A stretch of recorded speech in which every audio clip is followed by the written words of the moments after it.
आज का क्लास हम लोग देखेंगे ऑब्जेक्टिव 12th बोर्ड एग्ज़ाम में पूछा गया 2019 में एनुअल एग्ज़ाम में पूछा गया है। देखिएगा एनुअल एग्ज़ाम में फाइनल एग्ज़ाम में आपको ऑब्जेक्टिव से कैसे क्वेश्चन पूछता है ऐसे। तो टोटल ऑब्जेक्टिव क्वेश्चन 35 होता है, आपको 35 बनाना है। पहले 2020 तक 35 क्वेश्चन ही पूछे गए थे। जब कोरोना संक्रमण आया तो विद्यार्थियों के पढ़ाई को डिस्टर्ब को देखते हुए सरकार ने फैसला किया कि इसकी संख्या को बढ़ा दिया जाए। तब 35 के जगह पर इसकी संख्या को दोगुना कर दिया जाए, 35 दूनी 70 कर दिया गया। लेकिन आपको 70 क्वेश्चन में आपको 35 क्वेश्चन ही बनाना है। ओके, 70 में 35 ही बनाना है। तो कैसे आप डील वहाँ पर कीजिएगा इसके बारे में आपको हम पहले समझाते हैं। इसी चीज़ को आप ध्यान दीजिएगा। पहले क्या करना है, आपको 15 मिनट समय मिलता है क्वेश्चन पढ़ने के लिए। देखिए यहाँ पर भी दिया हुआ है 15 मिनट का अतिरिक्त समय दिया जाता है। 15 मिनट का अतिरिक्त समय जब दिया जाता है तो 15 मिनट आपको क्वेश्चन पढ़ने में लगा देना है। और बहुत से ऐसे क्वेश्चन होते हैं जिसको पढ़ते पढ़ते आपको नॉलेज में कंसेप्ट में बैठ जाता है कि इसका करेक्ट आंसर यही होगा। तो इस प्रकार से आप 70 क्वेश्चन पढ़ने में आपको 15 मिनट का समय लेना है, 15 से 20 मिनट। और जो क्वेश्चन आपको समझ सही सटीक मिलता है उसको वहीं पर टिक आउट कर लेना है। और उसके बाद टिक आउट किया हुआ क्वेश्चन को सबसे पहले रंग लेना है, उसकी संख्या को गिन लेना है कि हमने कितना अब तक सही आंसर बनाया। उसके बाद आपको जो शेष बचेगा उसमें जो जो क्वेश्चन आपको देखिएगा क्वेश्चन उसमें आसान जो भी क्वेश्चन आपको समझ में आएगा जो सटीक होगा उसी क्वेश्चन के डॉट क्वेश्चन को छोड़ दीजिएगा। जिसमें आपको डॉट लगता है कि इसका आंसर ए नहीं बी होगा सी होगा डी होगा, वैसे क्वेश्चन का आपको छोड़ देना है। जो सटीक आंसर आपको मिलेगा उसको आपको कंफर्म कर देना है। ओके, तो चलते हैं आज हम लोग इसका पहला क्वेश्चन से। देखिए क्या कहता है से, इनमें से कौन सी गलत जोड़ी है? G triple bond C, T double bond A double bond U, T double bond U. Okay, तो यदि इस प्रकार से आपका क्वेश्चन पूछा जाएगा, इस प्रकार से यदि आपको क्वेश्चन पूछा जाएगा तो आपका क्या जवाब होगा समझिएगा। ठीक, तो देखिएगा यही क्वेश्चन को हम अभी लिख रहे थे। देखिए गुआनिन, इसको जी को गुआनिन कहा जाता है, सी को साइटोसिन, टी को थाइमिन, ए को एडेनिन, यू को यूरेसिल कहा जाता है। यह पढ़ना है आपको डीएनए स्ट्रक्चर में पढ़ना है। ठीक है, तो डीएनए का जब डबल हेलिक्स मॉडल तैयार करते हैं इस प्रकार से, तो इसमें दो कड़ियों के बीच जो हाइड्रोजन बंधन जो बंधा होता है, इसमें देखिएगा दोनों कड़ी है तो इसमें जुड़ा हुआ था एडेनिन थाइमिन से, एडेनिन थाइमिन से, साइटोसिन गुआनिन से, थाइमिन एडेनिन से, थाइमिन एडेनिन से। इसी प्रकार से हर एक कड़ी में जुड़ा हुआ होता है। इस प्रकार से डीएनए का फॉर्म हम लोग देखेंगे। डीएनए कितने प्रकार के होते हैं तो समझ में आ गया होगा कि एडेनिन ए और टी क्या है से।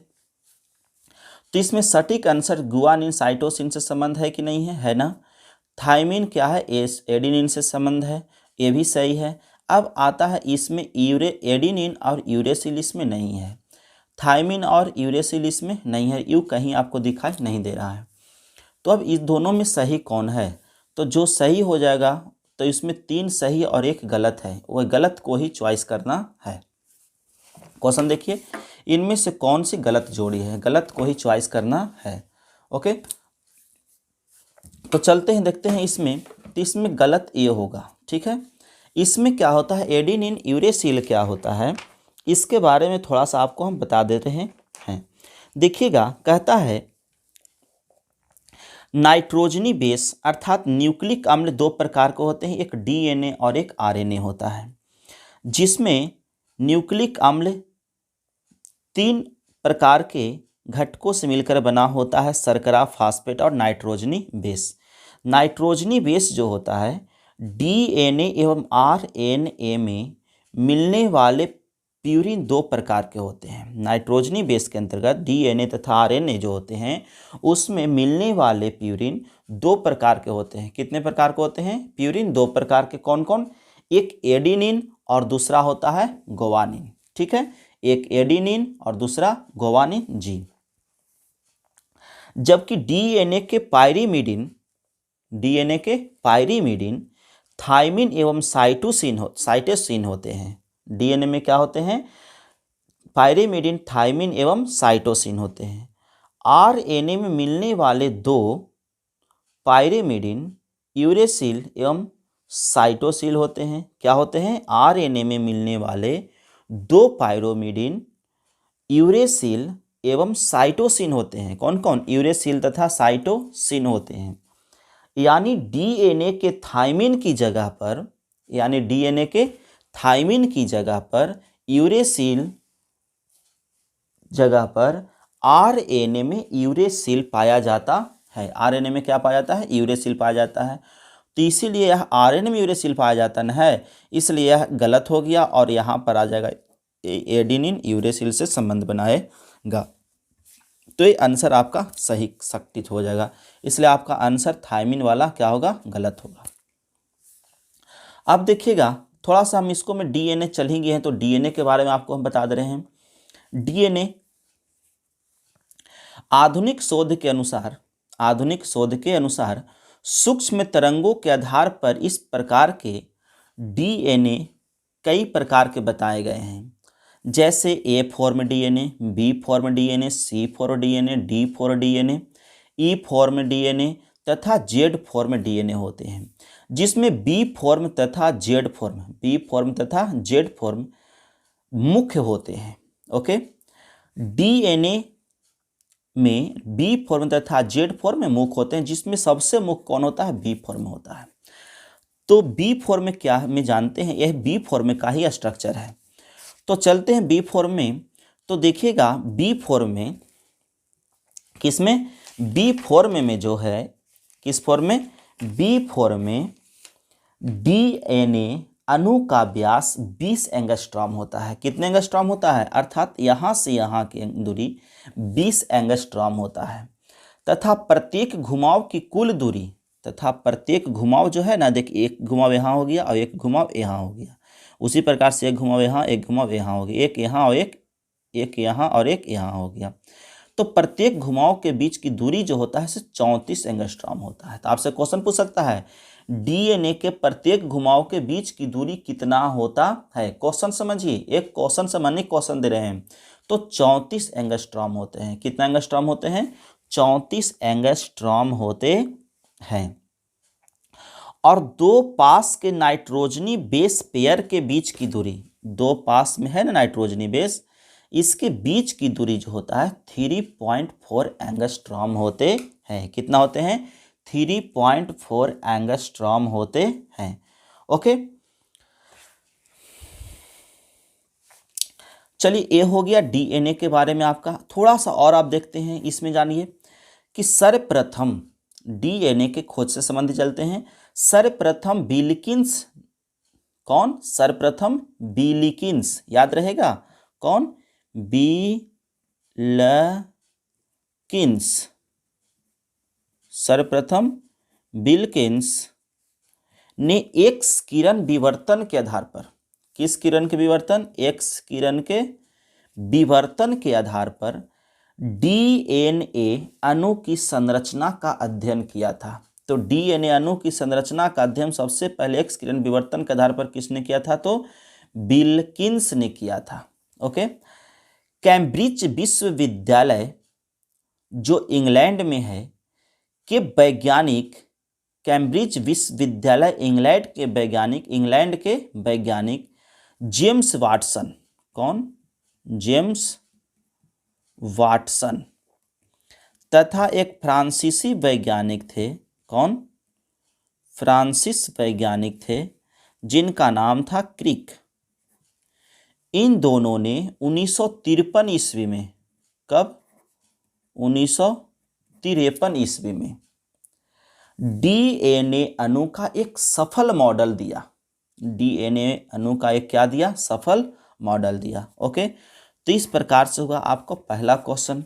दूसरा क्वेश्चन है कि एएमपीआर जीन किससे प्रतिरोधक क्षमता विकसित करने दूसरा क्वेश्चन दूसरा है, मृदा में नाइट्रोजन स्थिरीकरण हेतु हम किसका प्रयोग कर सकते हैं? नीलहरित बैक्टीरिया का, प्रोटोजवा का, नेमाटोड्स का, गेहूं के पौधे का? तो आप बता सकते हैं। तो नीलहरित बैक्टीरिया का प्रयोग किया जाता है। किसका प्रयोग किया जाता है? नीलहरित बैक्टीरिया का। किसका? नीलहरित बैक्टीरिया का प्रयोग किया जाता है। तो नीलहरित बैक्टीरिया कहने का मतलब है कहाँ से प्राप्त होता है?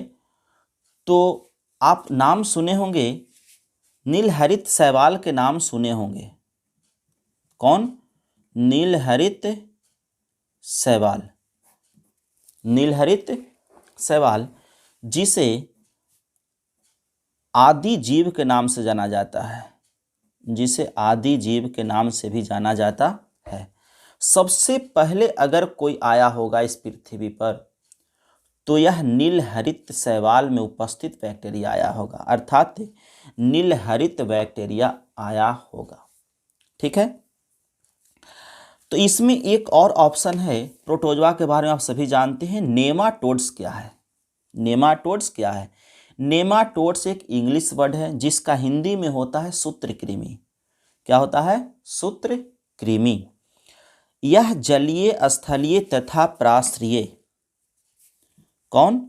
याद रहेगा, सूत्रकृमि क्या है? तो यह जलीय, स्थलीय तथा प्राश्रयी प्राणी है। इसके शरीर जो होते हैं, किसके? सूत्रकृमि के शरीर जो होते हैं अखंडित होते हैं। कैसा होते हैं? अखंडित।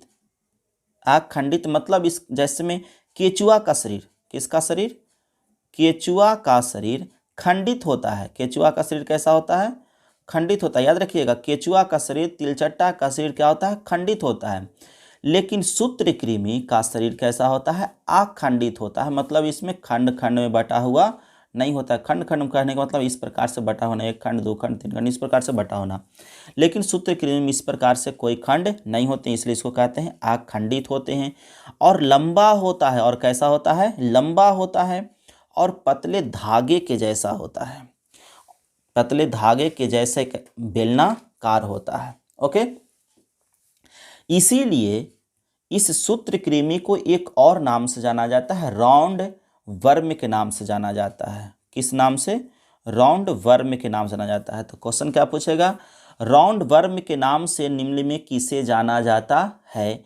नीलहरित बैक्टीरिया को, प्रोटोजवा को, नहीं प्रोटोजवा को, या नेमाटोड्स को? तो किसको जाना जाता है? नेमाटोड्स को जाना जाता है, जिसको हिंदी में कहा जाता है सूत्रकृमि कहा जाता है। ओके, तो राउंड वर्म के नाम से जाना जाता है। इसे संघ में रखा गया है, इसे संघ में के अंतर्गत रखा जाता है। तीसरा क्वेश्चन चलते हैं, दूसरा हो गया। तीसरा क्वेश्चन की ओर चलते हैं। कहता है एएमपीआर जीन किसमें प्रतिरोधक क्षमता विकसित करने हेतु उत्तरदायी होता है? ऑप्शन नंबर ए है रोगाणुओं में, कीटों में, प्रतिजैविक में, सूखा के विरुद्ध। तो हम लोग सबसे पहले जानेंगे एएमपीआर है क्या। एएमपीआर है क्या? जब तक क्वेश्चन के बारे में नहीं जानेंगे तब तक आंसर आपको नहीं मिल सकता है। तो एएमपीआर है क्या? यह एक जीन है जिसमें प्रतिरोधक क्षमता विकसित करने हेतु उत्तरदायी होता है। यह एएमपीआर एक प्रकार के जीन है जिसमें प्रतिरोधक क्षमता विकसित करने हेतु यह उत्तरदायी हो। कौन सी था क्वेश्चन? हेलो, एएमपीआर जीन किसमें प्रतिरोधक क्षमता विकसित करने हेतु उत्तरदायी होता है? तो रोगाणुओं में, कीटों में, प्रतिजैविक में, सूखा के विरुद्ध। तो सबसे पहले जानेंगे हमको एएमपीआर है क्या। तो आप लोग को पता होगा क्लोनिंग संवाहक। क्या? क्लोनिंग संवाहक के बारे में पता होगा। किसके बारे में? क्लोनिंग। किसके बारे में? क्लोनिंग संवाहक के बारे में पता होगा। क्लोनिंग संवाहक PBr 332 में प्रतिबंधित एंजाइम, एक क्लोनिंग संवाहक कौन PBr322, क्लोनिंग संवाहक कौन PBr322 में प्रतिबंधित एंजाइम जैसे कौन कौन होता है, इको RI, कौन कौन, इको RI, भैम BAM, H1 या I, SAL1, PVU triple double Y, PST, CIAI और हिंद ट्रिपल आई के लिए प्रतिबंधन एंजाइम जो होते हैं एक प्रतिबंधन स्थल होते हैं और इसी के द्वारा DNA को काटा जाता है। किसको काटा जाता है, DNA को काटा जाता है। किसको काटा जाता है, DNA को। इसके अतिरिक्त भी इसमें ORI, कौन कौन, ORI तथा प्रतिजैविक प्रतिरोधी जीन, कौन, प्रतिजैविक प्रतिरोधी जीन दो होते हैं, कौन कौन, AMPR। तो अब समझ में आया कि AMPR क्या है। तो यह एक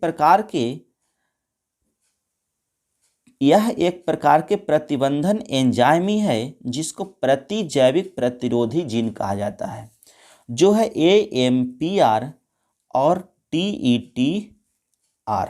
दो याद रखिएगा, AMPR तथा TETR।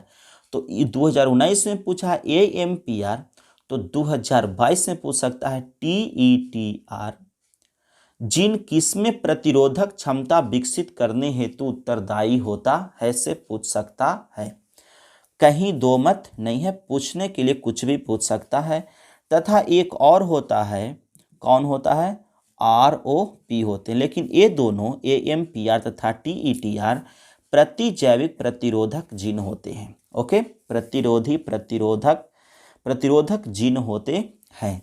तो अब आपका क्वेश्चन का आंसर मिल गया होगा कि AMPR जीन किसमें प्रतिरोधक क्षमता विकसित करने हेतु उत्तरदायी होता है, रोगाणुओं में, कीटों में, प्रतिजैविक में। तो किसमें, प्रतिजैविक में। किसमें, प्रतिजैविक में।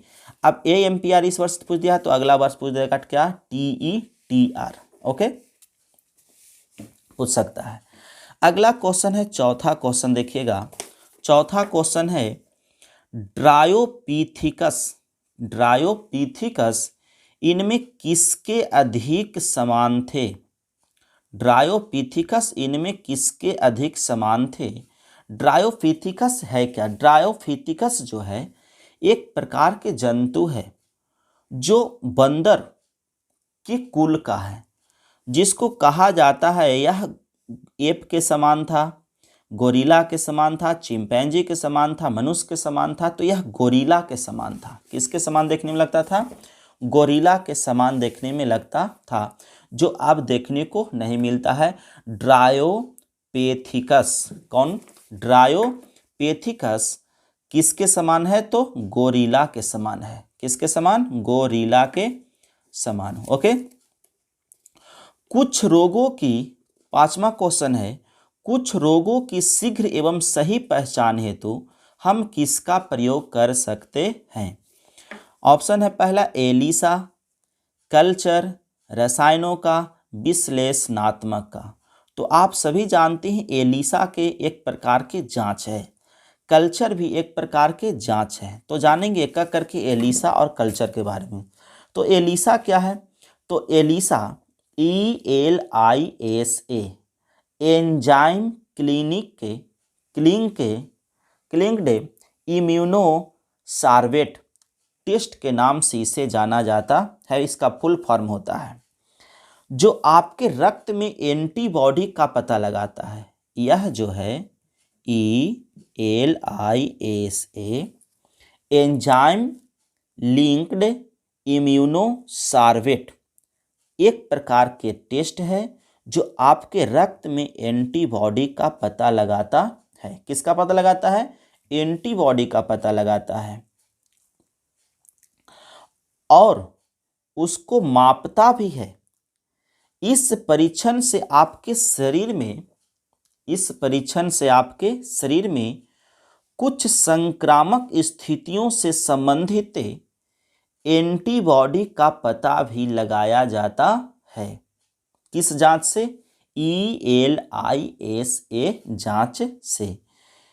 अर्थात एंटीबॉडी हम जानते हैं कि क्या होता है? एक प्रोटीन होता है। एंटीबॉडी क्या होता है? हम लोग जानते हैं प्रोटीन होता है जो आपके शरीर एंटीजन नामक हानिकारक पदार्थ के जवाब में पैदा होता है। ठीक है, तो इस प्रकार आप जान गए हो कि इलीसा क्या है। तो इलीसा एक जांच है जिसमें एंटीबॉडी को जांच किया जाता है ब्लड के माध्यम से। अगला है कल्चर। अगला क्या है ऑप्शन में? कल्चर। ये कल्चर के बारे में जानेंगे। कल्चर क्या है? किसी भी तरह की कल्चर क्या है? तो किसी भी तरह की वैसी वायरस या बैक्टीरियल बीमारी, किसी भी तरह की वैसे वायरस या बैक्टीरियल बीमारी जिसमें इस बात का पता न चल पाए कि किस वायरस, बैक्टीरिया, फंगस जैसे सूक्ष्म कीटाणुओं के कारण व्यक्ति रोगग्रस्त हुआ है, तो इसे जानने के लिए कल्चर का उपयोग किया जाता है। कल्चर टेस्ट का उपयोग किया जाता है। किस टेस्ट का? कल्चर टेस्ट का प्रयोग किया जाता है।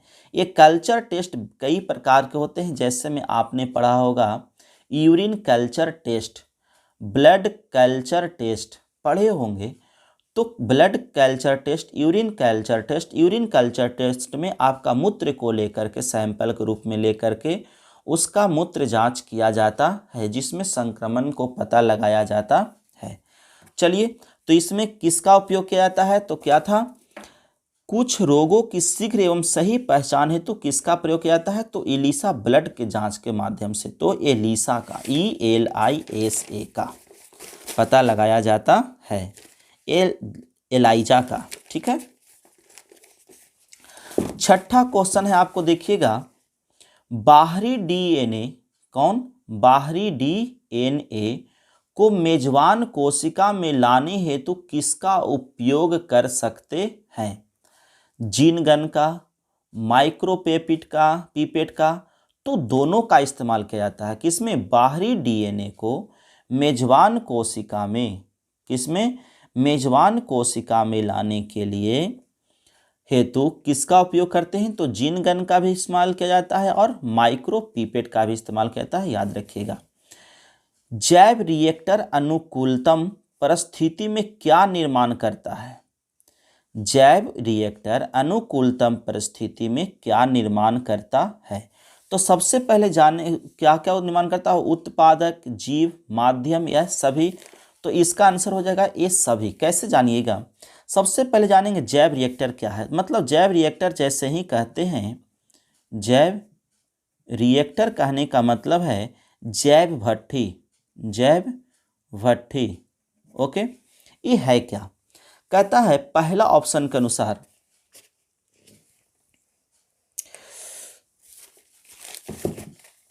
उत्पादक, जीव, माध्यम। देखिए इनमें से सभी। तो देखिए, जैसे ही एक भट्ठी हम लेते हैं, एक रिएक्टर लेते हैं, तो उसमें हम बहुत से प्रकार के कार्बनिक, अकार्बनिक पदार्थ को डाला जाता है। जब उसको में डाला जाता है तो वह एक माध्यम की तरह कार्य करता है और उसमें कोशिका का निर्माण होता है। उनके मिलने से किसका निर्माण होता है? कोशिका का निर्माण होता है। देखा गया है वैज्ञानिकों के द्वारा ऐसा प्रयोग करके एक भट्ठी लिया गया, जैव भट्ठी, उसमें छोड़ दिया गया कार्बनिक, अकार्बनिक पदार्थों को डाला गया, कुछ तत्वों को डाला गया, तो देखा गया कि उसमें कोशिका का जीव द्रव का निर्माण हुआ और जीव द्रव से कोशिका का निर्माण हुआ। तो बताइए कोशिका क्या है, एक प्रकार की जीव है कि नहीं है, जीव है। अब इसका इस्तेमाल किया गया तो ये क्या हुआ, माध्यम हो गया। अब इससे क्या बना, एक कुछ न कुछ उत्पन्न होगा तो ये क्या कहलाएगा, उत्पाद कहलाएगा। तो इसलिए इसको में सभी ऑप्शन हो जाएंगे। तो ओके, तो इसमें कौन आंसर होगा, जैव रिएक्टर अनुकूलन परिस्थिति में क्या निर्माण करता है, उत्पादक भी, जीव भी, माध्यम भी, ये सभी होगा। अगला है पादपों में एम्फीबियन उभय स्थानिक किससे संबंधित होता है। तो शैवाल एक कुल है पौधों का, ब्रायोफाइटस, कवक, टेरिडोफाइटस, तो इसमें आंसर हो जाएगा ब्रायोफाइटस। पादपों में एम्फीबियन उभय स्थानीय किससे संबंधित होते हैं, तो ब्रायोफाइटस से संबंधित होते हैं। ओके, इसको 11th क्लास में भी पढ़ना है इसके बारे में। चरम समुदाय किस क्षेत्र में पाया जाता है, चरम समुदाय किस क्षेत्र में पाया जाता है। पहला ऑप्शन है संतुलित क्षेत्र में, संक्रमण क्षेत्र में, नग्न भूमि में, इनमें से किसी में नहीं। तो जानते हैं कि चरम समुदाय है क्या, इसके बारे में। तो सबसे पहले चरम समुदाय के बारे में पढ़ने से पहले हम जानेंगे कि अनुक्रमण क्या है। क्या जानेंगे, अनुक्रमण क्या है, इसके बारे में जानेंगे। तो अनुक्रमण के बारे में जानते हैं, अनुक्रमण के बारे में जानते हैं। किसी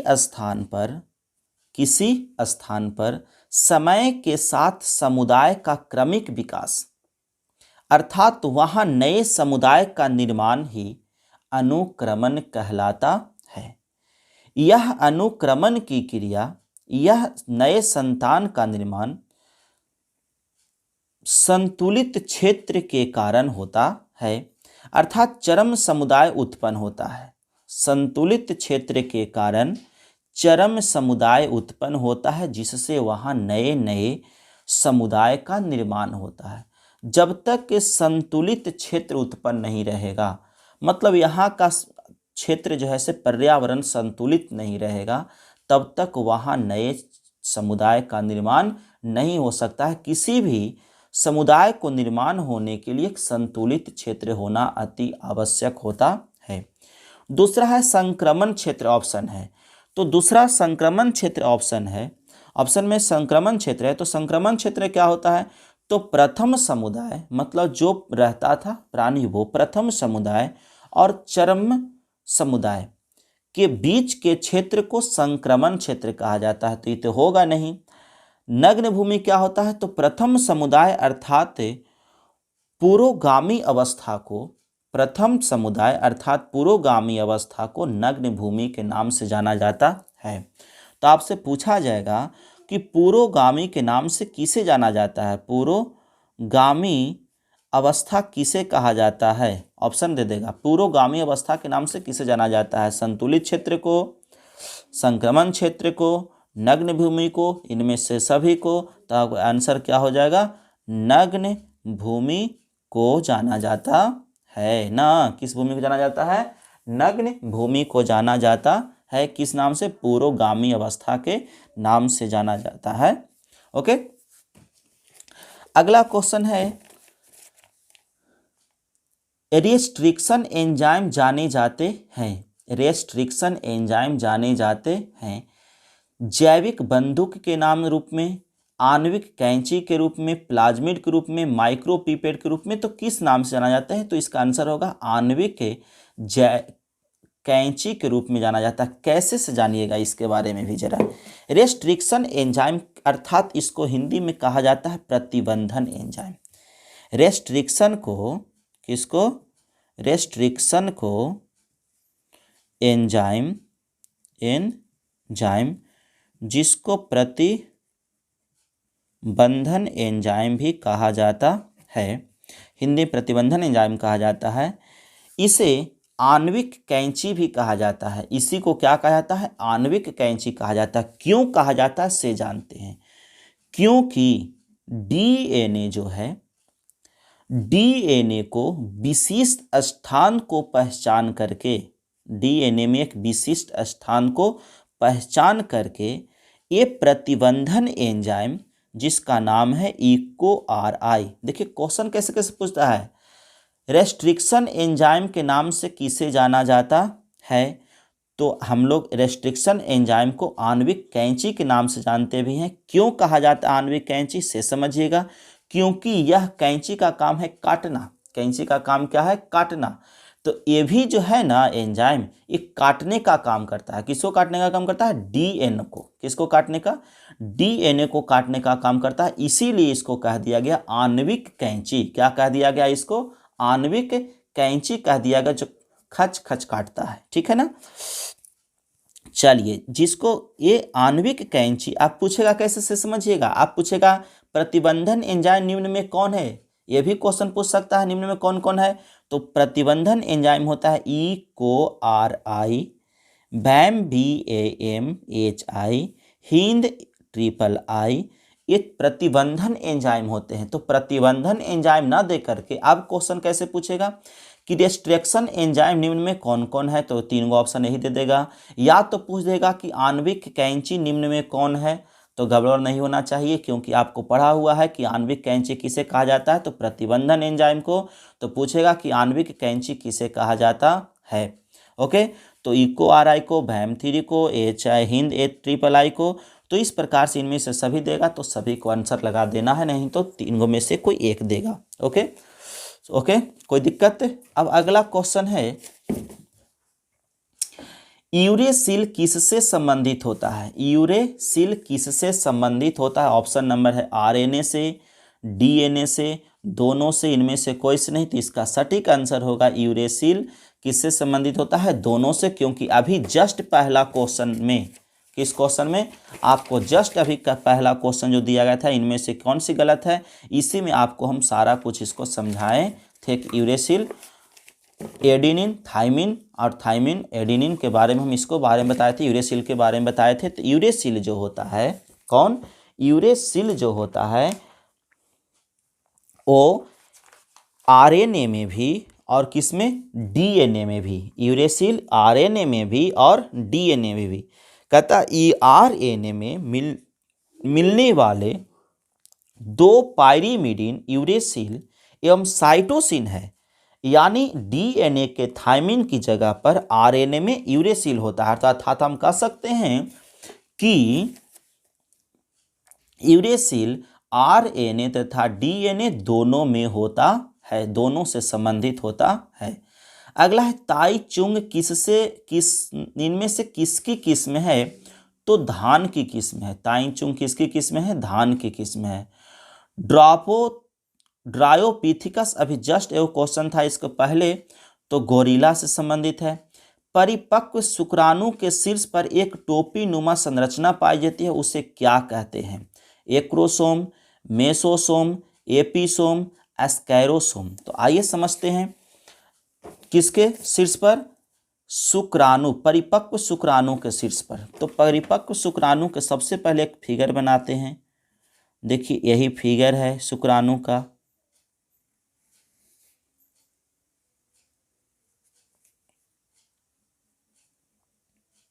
यही फिगर है। ये इसका नेक हो गया, ये मिडिल भाग हो गया इसका, ठीक है। ये इसका सेंटर हो गया। तो ये परिपक्व शुक्राणु जो है उसके शीर्ष पर एक्रोसोम पाया जाता है। कौन पाया जाता है? एक्रोसोम उपस्थित होता है। परिपक्व शुक्राणु पर कौन सा होता है? एक्रोसोम होता है। ठीक है, कौन होता है? एक्रोसोम। कौन? एक्रोसोम। इसी एक्रोसोम, ऐसे लिखिए ना, ACROSOME, एक्रोसोम। एक्रोसोम किससे बना होता है? तो गॉल्जी काय से। क्वेश्चन ये भी पूछ सकता है, याद रखिएगा। क्या पूछ देगा? कुछ नहीं कहा जा सकता है। तो एक्रोसोम किससे बना होता है? गॉल्जी काय से बना होता है। एक्रोसोम कहाँ पाया जाता है? तो शुक्राणु के शीर्ष भाग में, परिपक्व शुक्राणु के शीर्ष भाग में, हेड भाग में पाया जाता है। यह किससे बना होता है? तो गॉल्जी काय से बना होता है। इसके मध्य में एक सेंटर भाग होता है जिसको न्यूक्लियस कहा जाता है, नाभिक कहा जाता है। यहाँ पर एक निख गर्दन होता है और इसके बाद वाला भाग मिडिल पथ होता है, जिसको आपको मध्य भाग कहा जाता है। इस मध्य भाग में माइटोकॉन्ड्रिया पाया जाता है। कौन पाया जाता है? माइटोकॉन्ड्रिया। माइटोकॉन्ड्रिया पाया जाता है। कहाँ पाया जाता है? तो माइटोकॉन्ड्रिया कहाँ पाया जाता है? तो शुक्राणु के मध्य भाग में पाया जाता है। ठीक है, इसके बीच में एक संरचना लाइन होता है जिसे कहा जाता है एक्सोनीमा। क्या कहा जाता है इसको? एक्सोनीमा कहा जाता है। एक्सोनीमा कहा जाता है। बीच वाले भाग को क्या कहते हैं? एक्सोनीमा। और इसको कहा जाता है टेल।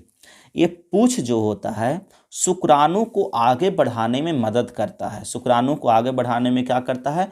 मदद करता है। जैसे ही अंडाणु से इसका निषेचन होना होता है तो यह अपने इस कठोर भाग से, एक्रोसोम से, इसको बाहरी भाग को, इसको जो झिल्ली होता है उसको क्या करता है? भेदित करके और अंदर घुस जाता है। इस प्रकार से दोनों में संयुग्मन होता है और इस प्रकार से निषेचन की क्रिया शुरू हो जाती है। चलते हैं आगे अगला क्वेश्चन में, तो हो जाएगा। तो करने गया परिपक्व शुक्राणु के शीर्ष पर टोपी नुमा संरचना जो पाई जाती है उसे क्या कहते हैं? एक्रोसोम कहा जाता है। एक्रोसोम किससे बना होता है? तो गोल्गी काय से बना होता है। या क्वेश्चन पूछेगा आपका कि परिपक्व शुक्राणु के मध्य भाग में क्या पाया जाता है? तो माइटोकॉन्ड्रिया पाया जाता है। एक्सोनीमा कहाँ पाया जाता है? तो पूंछ के मध्य भाग में पाया जाता है। पूंछ का कार्य क्या होता है? तो शुक्राणुओं को सक्रिय मतलब आगे बढ़ाने में मदद करता है। ऐच्छिक, अगला क्वेश्चन है, ऐच्छिक जीन के बहुलीकरण हेतु किसका उपयोग कर सकते हैं? एमएमआर का, पीसीआर का, एमआरआई का, इनमें से सभी का। तो इसका आंसर हो जाएगा ऐच्छिक जीन के बहुलीकरण हेतु पीसीआर जांच का प्रयोग किया जाता, पीसीआर का प्रयोग किया जाता है। जानते हैं एमएमआर क्या है? से क्या पहला ऑप्शन है एमएमआर क्या है? इसे कहा जाता है मीसेलस ममस एंड क्या कहा जाता है? रूबीला के नाम से जाना जाता है। जो यह एक प्रकार के टीका है, जो यह एक प्रकार के क्या है? टीकाकरण है। यह एक प्रकार के क्या है? एमएमआर एक प्रकार के टीकाकरण से संबंधित है। दूसरा है पीसीआर, तो ये तो आंसर हो ही नहीं सकता है। दूसरा है पीसीआर। ये पीसीआर क्या है? तो इसको बोला जाता है पॉलीमरेज श्रृंखला चेन अभिक्रिया रिएक्शन। पीसीआर पॉलीमरेज श्रृंखला अभिक्रिया। यह किसी भी जीव या किसी भी जीन या डीएनए के अणु की बहुत सारी प्रतियां मतलब फोटोकॉपी जिसको कहते हैं, प्रतियां तैयार करता है, करके एक श्रृंखला बना लेता है। क्या बना लेता है? एक प्रकार के प्रतियां तैयार करके अर्थात कॉपी तैयार करके एक श्रृंखला बना लेता है। क्या बना लेता है? एक श्रृंखला बना लेता है। तो उसके बहुत से प्रतियां अर्थात कॉपी मिल जाती है और इस प्रकार उनके बहुत से कॉपी क्या हो जाती है? मिल जाती है, जिसका उपयोग हमें किसी जीव में प्रविष्ट करके किया जाता है। इसका उपयोग हम किसी भी जीव में प्रविष्ट कर सकते हैं। तो यही पीसीआर होता है। क्या है? पीसीआर। तो पीसीआर पॉलीमरेज श्रृंखला अभिक्रिया होता है, या किसी भी जीन या डीएनए के अणु की बहुत सारी प्रतियां तैयार कर श्रृंखला बना लेती है और उसके बाद सब मिल करके प्रतियां आपस में मिल जाती हैं और इसका उपयोग किसी न किसी जीव में प्रविष्ट करा सकते हैं। अगला है एमआईआर क्या है? तो आंसर क्या हो जाएगा? पीसीआर। अगला एमआईआर क्या है? तो यह एक प्रकार की जांच है। कैसा है? तो यह एक प्रकार के ऐसी तकनीक जांच है, यह एक प्रकार के कह सकते हैं तकनीक भी है, जिसको हम लोग कहते हैं, जिसको हम लोग चुंबकीय अनुनाद प्रतिबिंबन के नाम से जानते हैं। किस नाम जानते हैं? चुंबकीय अनुनाद प्रतिबिंबन के नाम से जानते हैं, जिसका उपयोग शरीर के अंगों के चित्र प्राप्त करके, क्या प्राप्त करके? इसका उपयोग कहाँ किया जाता है? शरीर के अंगों के चित्र प्राप्त करने में किया जाता है। इससे हम किसी जीन का बहुलीकरण नहीं कर सकते हैं। इससे हम किसी भी जीन का बहुलीकरण नहीं कर सकते हैं।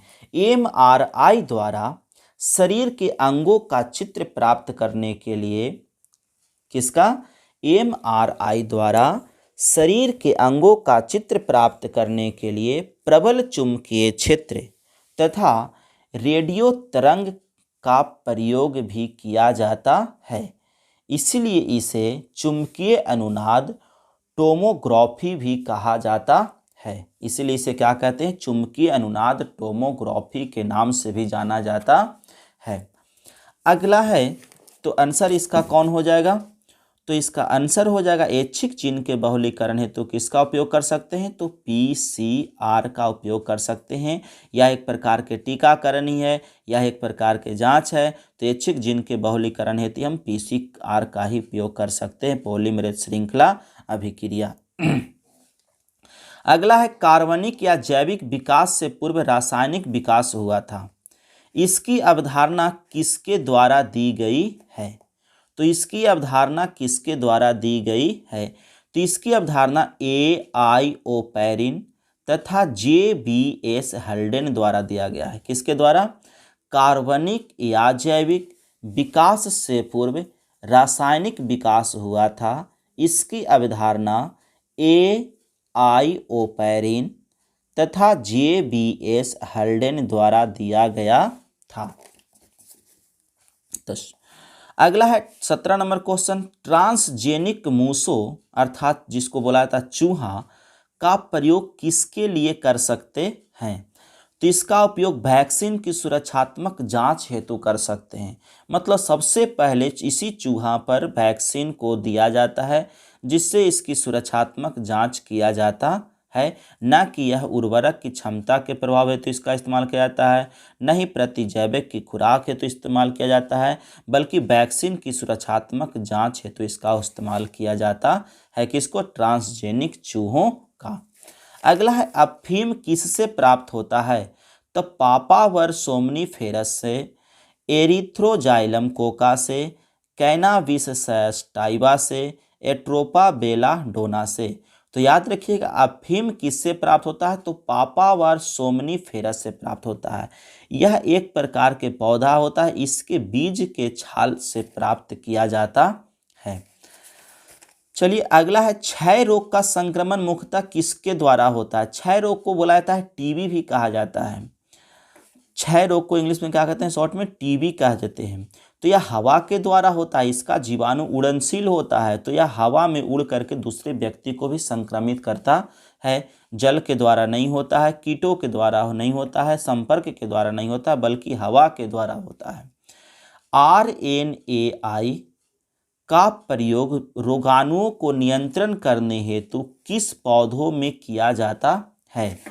तो इसका उपयोग तंबाकू में किया जाता है, आम में किया जाता है, आलू में किया जाता है, पॉपी में। तो इसका उपयोग कहाँ जाता है? तंबाकू में किया जाता है।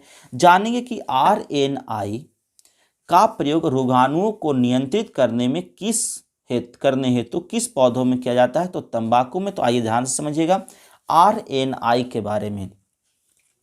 यह सजीव कोशिकाओं के अंदर की एक प्रणाली है। कौन? RNAi सजीव कोशिकाओं के अंदर की एक प्रणाली है, एक व्यवस्था है जो यह नियंत्रण करने में सहायता करती है, कि कौन कौन से जीन सक्रिय है। जो यह नियंत्रण करने में सहायक होता है कि कौन कौन से जीन इसमें क्या है? सक्रिय है और कितना सक्रिय है। क्या इंडिकेट करता है? कौन कौन से जीन सक्रिय है और कितना सक्रिय है, यही पता लगाता है RNAi। किसमें? किसी भी सजीव कोशिकाओं के अंदर। अर्थात हम कह सकते हैं वैसे पौधे जो नेमेटोड द्वारा प्रभावित होता है और उसमें रोग लग जाता है, तो उसे RNAi तकनीक द्वारा ठीक किया जा सकता है।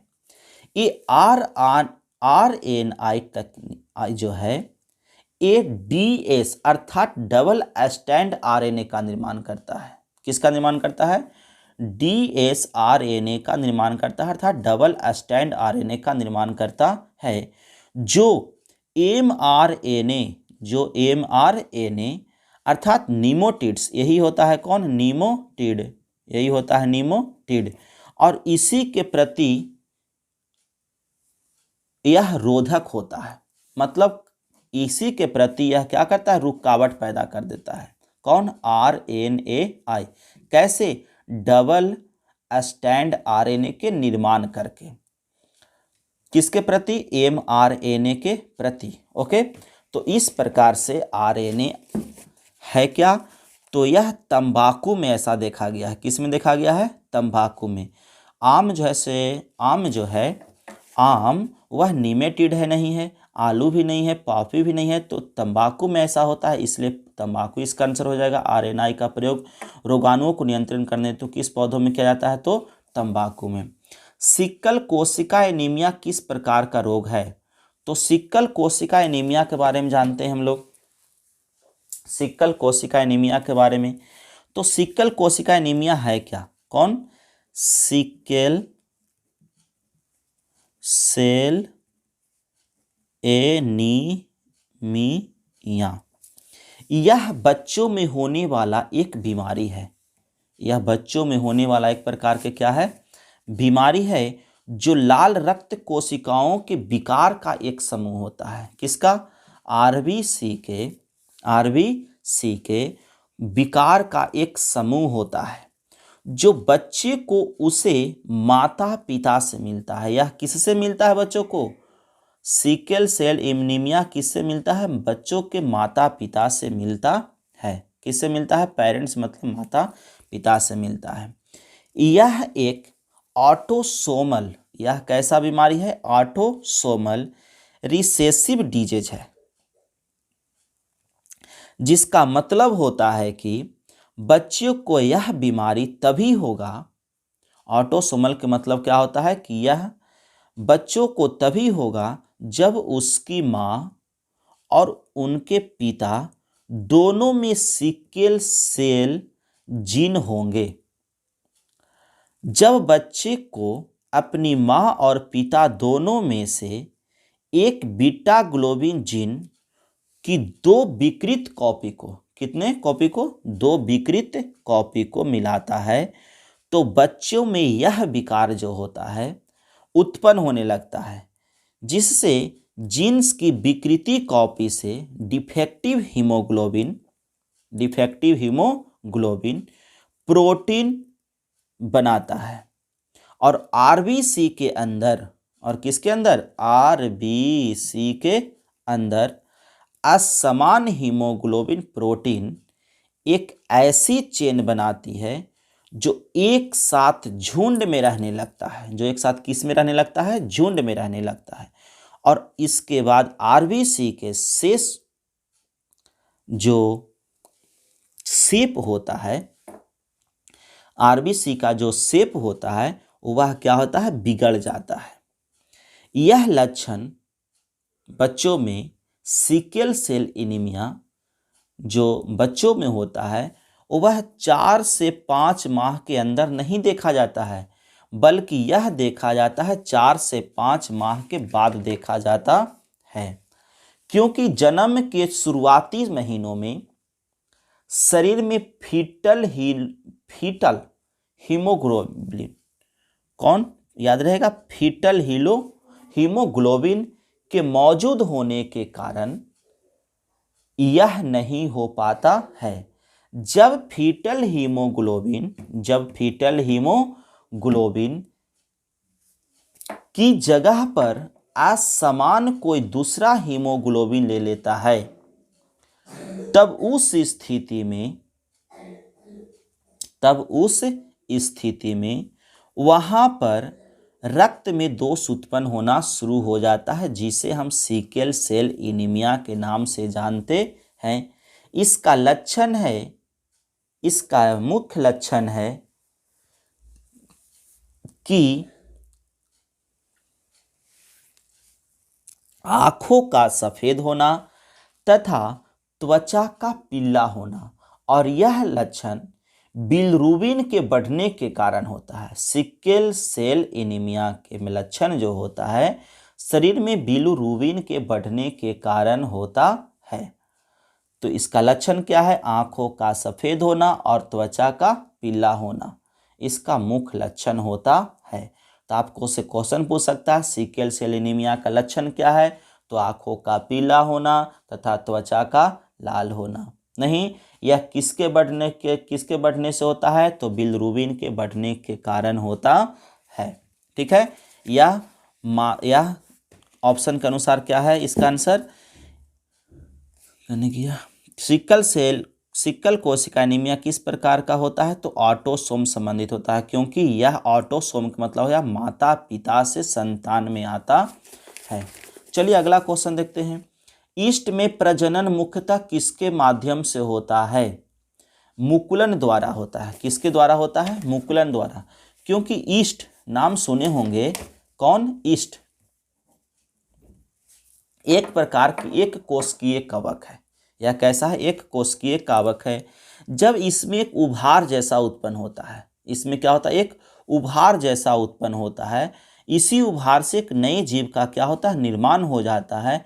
तो इसे ही हम कहते हैं मुकुलन जनन। क्या कहते हैं? मुकुलन जनन कहा जाता है। और ईस्ट में इसी मुकुलन जनन की क्रिया द्वारा जो है से क्या होता है? प्रजनन की क्रिया होती है। विखंडीकरण की क्रिया किस में होता है? तो सूक्ष्म जीवों में विखंडीकरण की क्रिया होता है। ठीक है, सूक्ष्म जीवों में क्या होता है? विखंडन की क्रिया होता है। या तो द्विखंडन होता है या बहुखंडन के रूप में होता है। ठीक है, चलिए जिसमें टूट जाता है शरीर, उसका क्या होता है? टूट करके नए नए जीव का क्या करता है? निर्माण करता है। परागन एक तीसरा ऑप्शन है परागन। तो परागन क्या है ये भी जानते हैं। परागन क्या है? तो पुष्पी पौधों में एक नर और एक क्या होता है? मादा होता है। एक पुष्पी पौधों में नर और एक क्या होता है? मादा। नर का परागकण तथा मादा का वर्तिकाग्र दोनों के मिलने पर उसके वर्तिकाग्र नली में दोनों का मिलन होता है। और वहीं पर दोनों का क्या होता है? अंडक के साथ इसका संयुग्मन होता है। और इस प्रकार संयुग्मन होने से दोनों के बीच में निषेचन होता है। निषेचन की क्रिया को ही हम परागन की क्रिया कहते हैं। ओके, अगला है जुग्मक सामान्यतः किस प्रकार के होते हैं? हैप्लॉइड होते हैं अर्थात एक गुणक, डिप्लॉइड होते हैं द्विगुणक, पॉलीप्लॉइड होते हैं बहुगुणक, नलीप्लॉइड होते हैं अगुणक। तो याद रखिएगा जुग्मक सामान्यतः किस प्रकार के होते हैं। तो सबसे पहले जुग्मक है क्या इसके बारे में जानेंगे। सबसे पहले जो क्या जानेंगे कि जुग्मक है क्या। तो चलते हैं। यह जनन कोशिकाओं, जुग्मक कौन?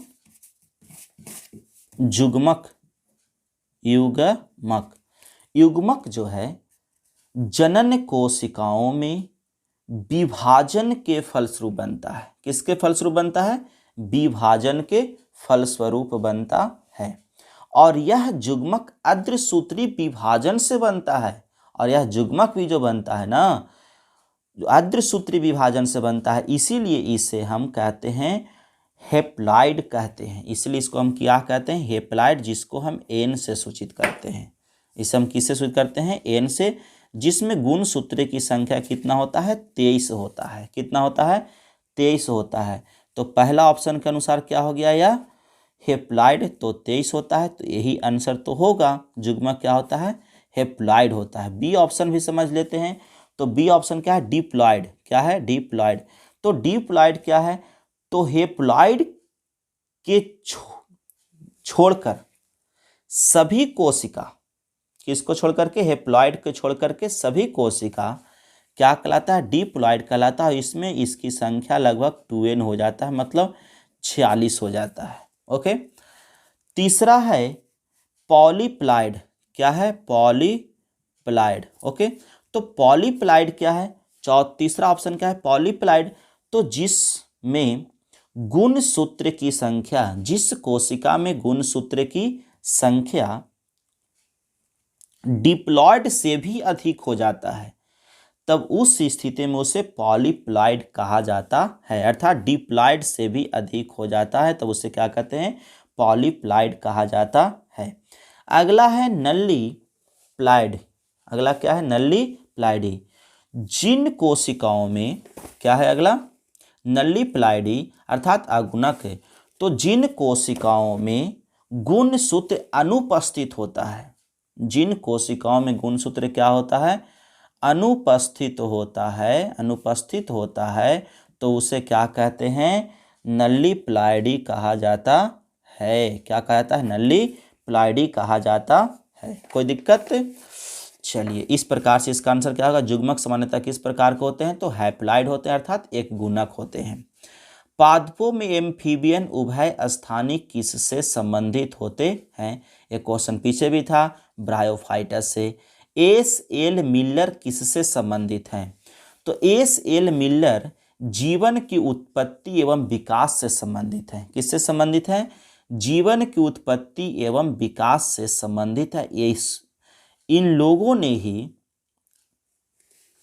जैव रिएक्टर में यह अपना प्रयोग किए थे और बताए थे कि जीव का निर्माण जो होता है कार्बनिक पदार्थों अकार्बनिक पदार्थों के मिलने से होता है, अर्थात कोशिका का निर्माण होता है। तो एस एल मिलर ने अपने प्रयोग सेट में क्या देखा था? तो इसने देखा था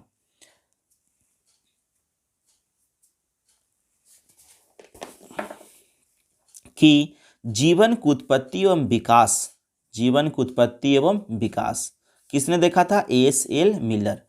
इसी से संबंधित, एस एल मिलर से संबंधित एक क्वेश्चन और भी ऐसे पूछ सकता है कि एस एल मिलर ने, कौन? एस एल मिलर ने अपने प्रयोगात्मक सेटअप में क्या देखा?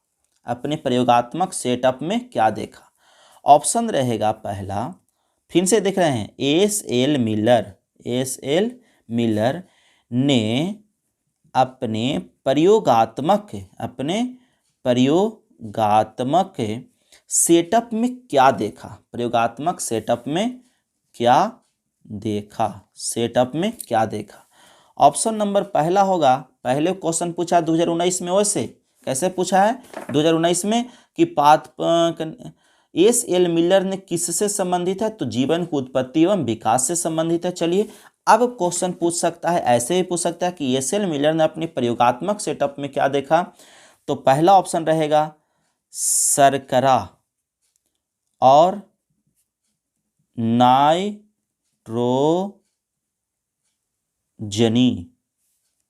क्षारों को बेस का निर्माण देखा। दूसरा, अमीनो एसिड का निर्माण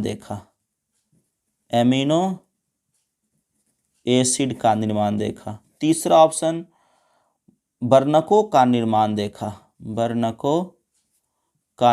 देखा। चौथा ऑप्शन वसा का निर्माण देखा।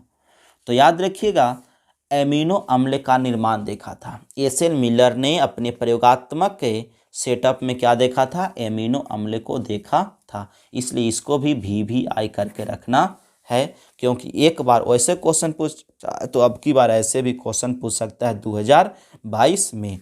और यह प्रयोग इन्होंने किए थे 1953 ईस्वी में। कब किए थे? 1953 ईस्वी में। गर्भाशय किससे संबंधित होते हैं? तो ये तो बहुत सिंपल क्वेश्चन है, नरजन तंत्र से, मादा या स्त्री जनन तंत्र से, तो मादा या जनन स्त्री तंत्र से। ब्रीवरी का संबंध किससे होता है? ब्रीवरी का संबंध किससे होता है?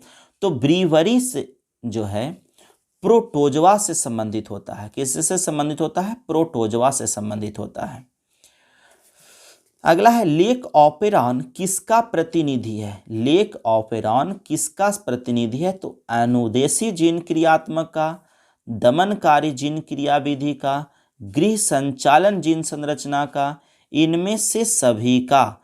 तो इसमें से आंसर होगा लेक ऑपेरॉन किसका प्रतिनिधि है? तो अनुदेशी जीन क्रियाविधि का यह लेक ऑपेरॉन प्रतिनिधि करता है। किसका? अनुदेशी जीन क्रियाविधि का। डीएनए सांचे पर आरएनए के निर्माण को क्या कहते हैं? डीएनए के सांचे पर आरएनए के निर्माण को क्या कहते हैं? ट्रांसलेशन, ट्रांसक्रिप्शन, ट्रांसडक्शन, रेप्लिकेशन, क्या कहते हैं? तो इसको कहा जाता है ट्रांसक्रिप्शन। डीएनए के सांचे पर आरएनए के निर्माण को ही क्या कहते हैं?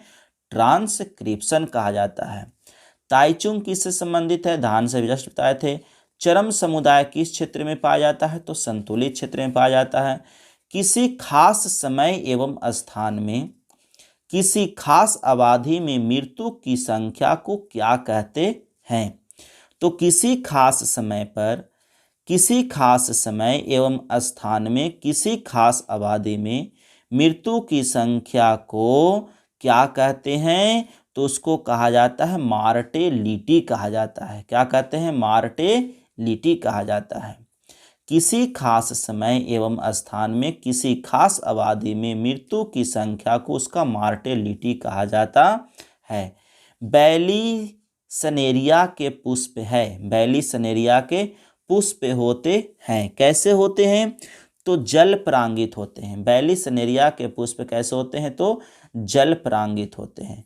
वायु परांगित जो वायु के माध्यम से होता है, कीट परांगित जो कीट के माध्यम से होता है, जल परांगित जो जल के माध्यम से होता है मतलब जलीय पौधा, जंतु परांगित जो जंतु कीड़े मकोड़े के माध्यम से होते हैं, जंतु परांगित होते हैं। तो बैसिलरेस्निया सेलेनेरिया बैलिसनेरिया पुष्प है, जल परांगित होता है। रेस्ट्रिक्शन एंजाइम जाने जाते हैं, आणविक कैंची के रूप में जाने जाते हैं। IAB किसे नियंत्रित करता है, याद रखिएगा IAB किसे नियंत्रित करता है, तो IAB कपास के कीटों को नियंत्रित करता है। किसको नियंत्रित करता है, कपास के कीटों को नियंत्रित करता है। तो इस प्रकार से आपको हम बताएं 2019, आप इसको बार बार देखिएगा, कॉपी कलम निकाल करके जहाँ पर आपको डॉट लगता है वहाँ पर डॉट को समझिएगा, और नहीं समझ में आएगा वहाँ पर आप हमसे कमेंट करके पूछ सकते हैं।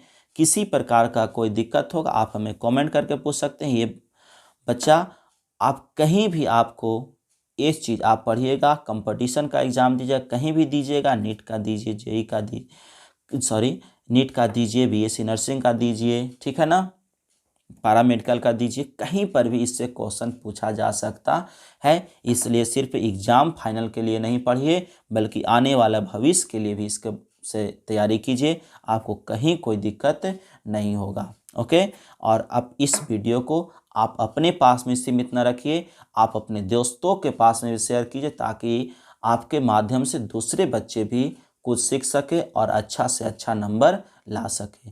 किसी को भी बिहार बोर्ड 12th क्लास 2022 के एग्ज़ाम में फेल नहीं होने देना है। ऑब्जेक्टिव में 100% नंबर लाना है, ठीक है। तो चलते हैं, हम लोग हर एक वर्ष का ऑब्जेक्टिव क्वेश्चन का सॉल्यूशन आपको हम करके देते रहेंगे, बस आपको पढ़ने की ज़रूरत है। अब आपके पास में समय मात्र 1 महीना 2 महीना बचा है। अब आपको कस के मेहनत करने की ज़रूरत है। सब चीज़ को छोड़ करके आप मेहनत पर जाइए, अपने पढ़ाई पर जाइए, ठीक है, क्योंकि यह पूरा दोबारा समय लौट करके आने वाला नहीं है। ओके, थैंक्स दोस्त। ओके।